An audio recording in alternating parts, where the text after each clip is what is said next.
Oui. Bonjour, je m'appelle Daniela Lebeau, je suis contente d'être là avec vous aujourd'hui et je vous remercie d'être là aujourd'hui avec moi. Merci à Romain qui est de mon cabinet, Ofta Paris Clichy, d'être présent avec nous également. Je vais vous présenter le cabinet Ofta Paris Clichy, qui est un cabinet d'ophtalmologie dans lequel j'ai réalisé toute une année de formation en tant que secrétaire médicale pour les 6 premiers mois, que j'ai validé également, et j'ai obtenu mon diplôme en mars. Et les 6 mois de mars à septembre jusqu'à aujourd'hui, donc jusqu'au 15 septembre, j'ai validé mon diplôme d'assistante médico-administrative, donc qui est en attente de validation aujourd'hui. Je suis navrée. Et j'en suis sortie avec une rencontre fortuite un matin sur le quai de ma gare à Gazeran. Et je rencontre une jeune femme, le docteur Pombonnier Amandine, ophtalmologue opérée en Yvelines, qui cherche une secrétaire médicale. Je ne connais pas ce métier, elle va tout m'apprendre et je vais vraiment aimer ce métier et je vais avoir envie de me réaliser dans ce poste. Mon contrat prend fin au bout de 4 ans avec le docteur Pombonnier pour cause de mutation. Le docteur Pombonnier part en Outre-mer, donc je n'ai plus de poste. Je décide de rebondir très rapidement parce que j'aime vraiment tellement ce métier que je commence à me mettre sur les sites internet et je rencontre Avlis. Je passe une première journée donc avec Avlis, une journée d'information après un premier test d'une dictée en visio que je réussis. Donc je me retrouve chez Avlis une journée. Après la journée, à 18 h, je rentre chez moi, le docteur Lévesque m'appelle, ophtalmologue dans le 17e arrondissement.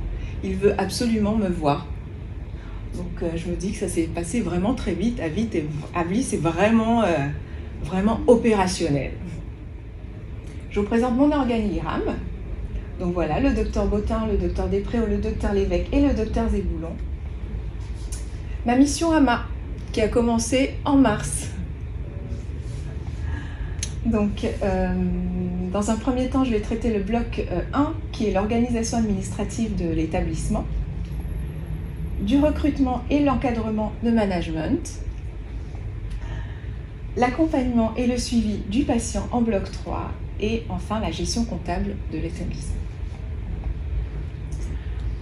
L'organisation de l'administratif de l'établissement de santé. Donc, pour cette organisation, j'ai mis en place, au niveau du planning, du secrétariat, j'ai vraiment travaillé à ce que ce planning concorde exactement avec les vacations des médecins.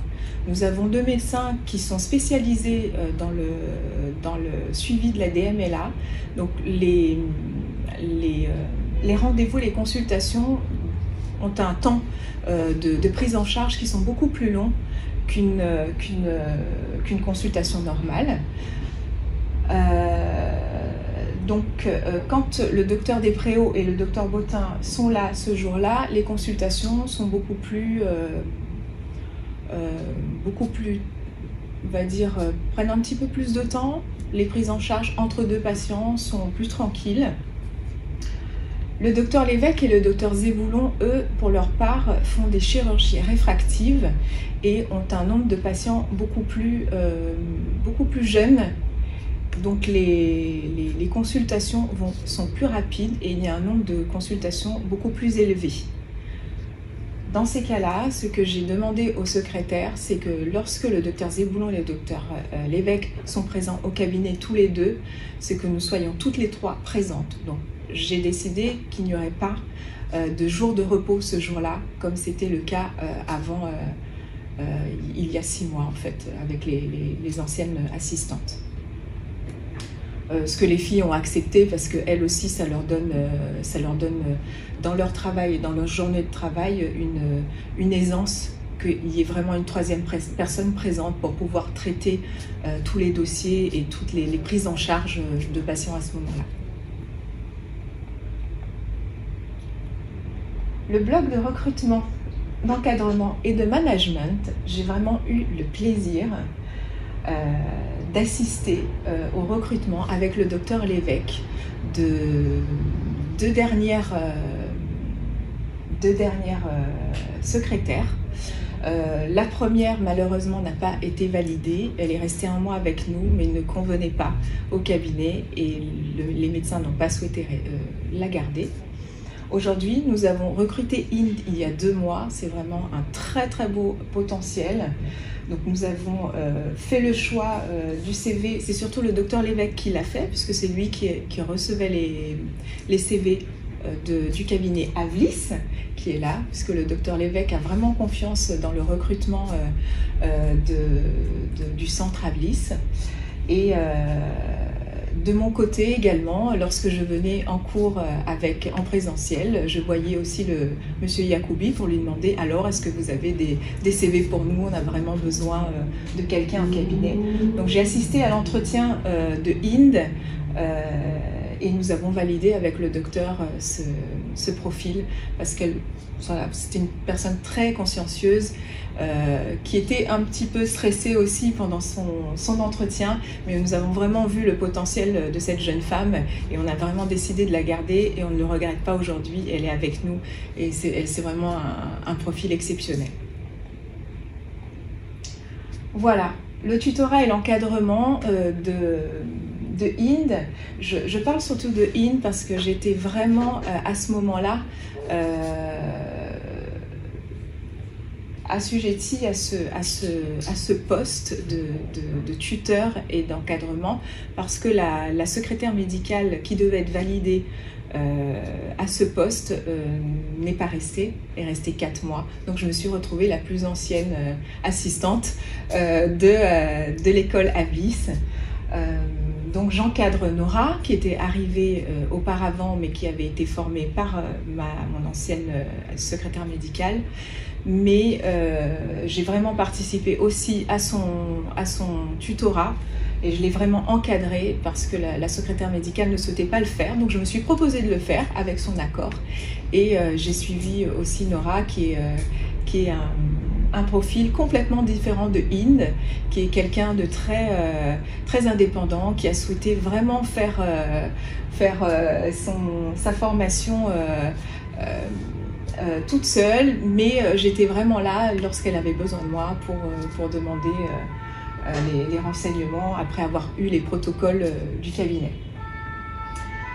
Après l'encadrement, le tutorat de Inde, je l'ai mis en prise de poste 1 semaine après son arrivée. Donc elle a tout vérifié, tout suivi. Elle était très présente, posait beaucoup de questions pendant la première semaine de prise de poste.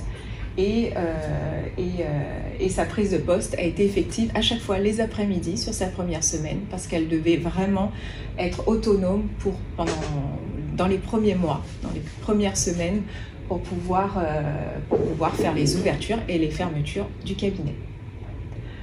Je vais passer donc au bloc 3, accompagnement du suivi du patient. En dehors du suivi des patients, des consultations, je me suis spécialisée donc dans la préparation des blocs opératoires avec les médecins. Dans un premier temps, pour valider une préparation de bloc, nous avons la validation de la date d'opération après la première consultation de biométrie, la date de validation opératoire. Donc nous veillons bien à ce que le devis et la fiche SFO soient bien intégrés au dossier du patient pour pouvoir faire cette opération. Voilà. Après cette validation, nous informons donc la clinique de l'opération de ce patient. Nous devons également prendre des rendez-vous d'anesthésiste avec la clinique pour les patients. Et c'est à ce moment-là que je donne également le rendez-vous post-opératoire aux patients. Après ce travail, 1 fois par semaine, j'annonce les interventions sur les logiciels des cliniques. Donc pour la clinique du Landy où opère le docteur Despréaux, le docteur Bottin, le docteur Lévesque, j'annonce les interventions sur le site HM et sur le site Mediboard pour le docteur Lévesque sur la clinique de la Muette.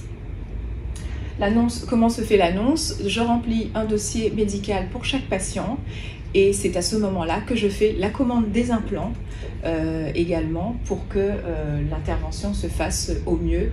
Donc cette commande, je la fais vraiment 10 jours avant pour qu'il n'y ait aucun problème de livraison d'implants. Une semaine avant l'intervention chirurgicale, j'appelle le patient, je lui demande comment il va, est-ce qu'il souhaite bien maintenir son intervention, si tout va bien au niveau de sa mutuelle, éventuellement si il me dit la mutuelle ne prend pas en charge, à ce moment-là, nous intervenons auprès des médecins pour voir ce qui est possible de faire pour nos patients. La gestion comptable de l'établissement, en dehors de l'édition des fiches de consultation à chaque journée, à chaque fin de journée, c'est une tâche que nous faisons en tant que secrétaire médical dans un premier temps. Après chaque consultation, donc nous sortons la fiche de consultation, nous y apposons les télécollectes et les tickets de carte bleue. Nous faisons les remises de chèques pour les médecins et nous leur donnons les espèces à chaque fois qu'ils partent du cabinet, toujours. J'ai en charge également, pour le docteur Lévesque qui est mon tuteur, les envois de ses dépenses professionnelles à son cabinet comptable. Donc je scanne chaque ticket de carte bleue qu'il me donne une fois par mois, je les mets sur une feuille A4, je les scanne et je l'envoie à son cabinet comptable.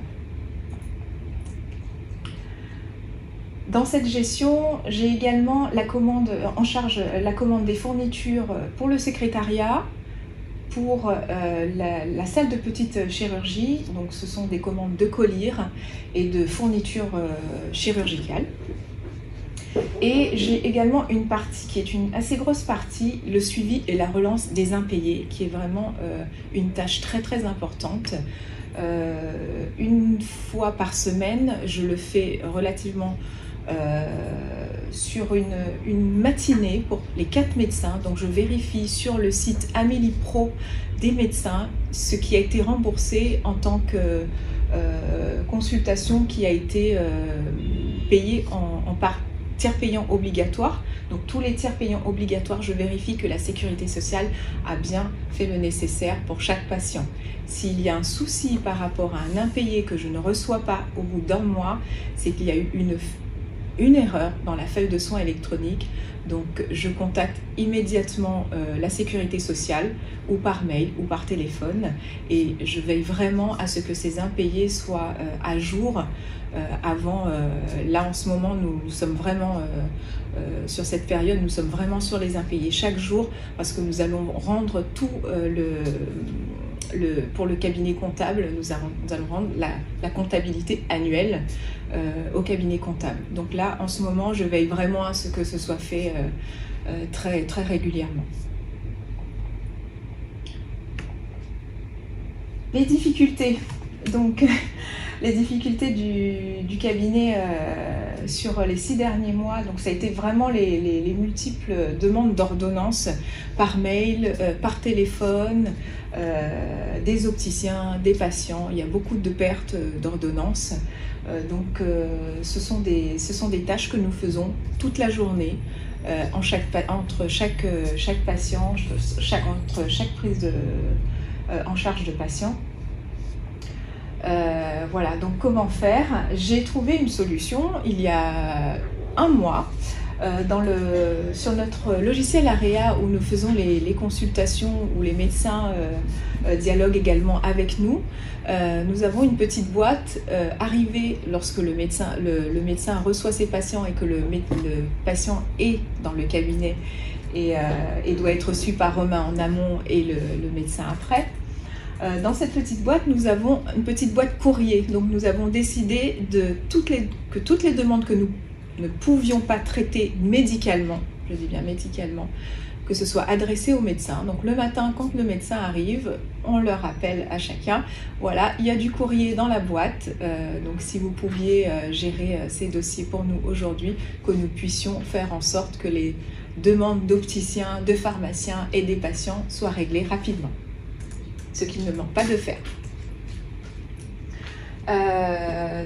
Je parlais tout à l'heure de l'adaptation du planning de secrétaire. C'était vraiment une difficulté au départ. Donc, la solution vraiment a été de gérer le planning vraiment en conséquence de la présence de chaque médecin. Voilà ma conclusion. Je suis vraiment contente d'avoir effectué cette formation chez Avis. Je remercie dans un premier temps le docteur Pomoni Amandine qui m'a fait découvrir ce métier. Donc je remercie Avis, sa directrice, Madame Lepayeur, qui est présente parmi nous. Je remercie spécialement le docteur Benoni qui est là aujourd'hui. Je remercie nos 4 médecins qui m'ont fait confiance, qui m'ont sélectionné, qui ont vraiment cru en moi et qui ont vraiment voulu que je reste au cabinet avec toute l'équipe. Donc ils ont absolument tenu à me valider en tant qu'assistante médico-administrative. Voilà, dans un premier temps en CDD, parce que comme je vous ai dit, j'ai un temps de transport de 3 heures par jour pour aller travailler, mais cette équipe, j'y tiens beaucoup, j'ai envie vraiment de les voir grandir et j'ai décidé de rester avec eux et ils ont trouvé la solution ensemble que j'aurai 1 ou 2 journées en télétravail pour traiter tout ce qui est documents administratifs, les commandes, les blocs opératoires et les réceptions d'appels des patients qui se fera chez moi pendant ces 2 jours. Et les 2 secrétaires médicales présentes au cabinet seront, elles, beaucoup plus disponibles à l'accueil physique des patients. Je remercie Romain, qui est présent aujourd'hui, mais qui a été toujours présent depuis mon premier jour au cabinet. Il m'a aidé dans tout ce qui est logiciel, les machines, les explications. Dès que j'avais un problème, j'appelais Romain. Et voilà, je tiens beaucoup à Romain dans mon travail. Et pendant nos pauses, déjeuner aussi, on déjeune souvent ensemble. Donc voilà. Et je vous remercie encore aujourd'hui.